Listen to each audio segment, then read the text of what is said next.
රාජදොරේ රන් මැදුරේ හැම කෙනාගේ හිනාවකට කවට නුවණ අරගෙන අන්දරේ උන්නා. දවසක් දා රජු ඇසුවා ප්‍රශ්න කිහිපයක්. රජුගේ හැම ප්‍රශ්නයටම සිනාව දුන්නා.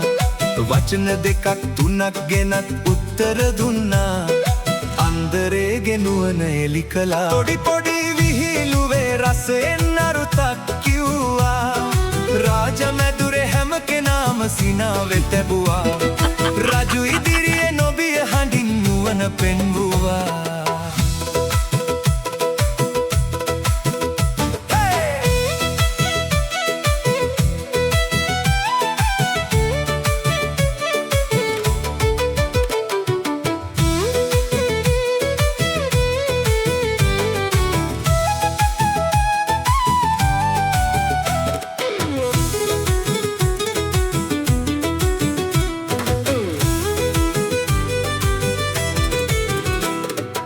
රජතුමාගේ ගැඹුරු කතා අසා සිටින මැදුර පුරා හැම කෙනෙක්ම නිහඬ වෙලා පිළිතුරක් බලා.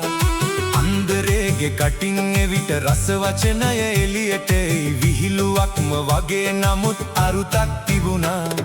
සීනි රසක් ගැන කතාව ජනමුව මැද පැතිර යද්දී අන්දරේගේ නම ඇසුණා ගමේ තැන තැනින්. කෑම ගැනත් කතාවේදී කවටකමට හැරුණු මොහොතේ බඩගින්නත් සිනාව වී රසය මතු කළේ.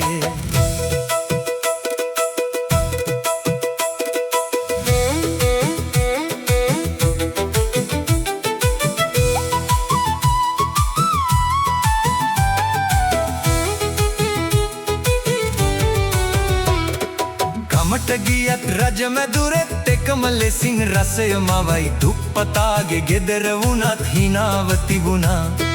කටේ තියෙන කෙටි වචනේ හිතේ තියෙන ලොකු නුවණේ. කවටකමක ඇතුලේ වුණත් පාඩම් තිබුණා.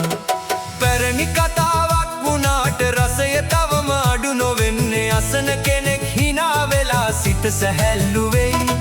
හෙළබසේම රසය අරන් කවටකමින් නුවණ කියූ අන්දරේගේ නාමය අප හදවතේ රැඳෙයි.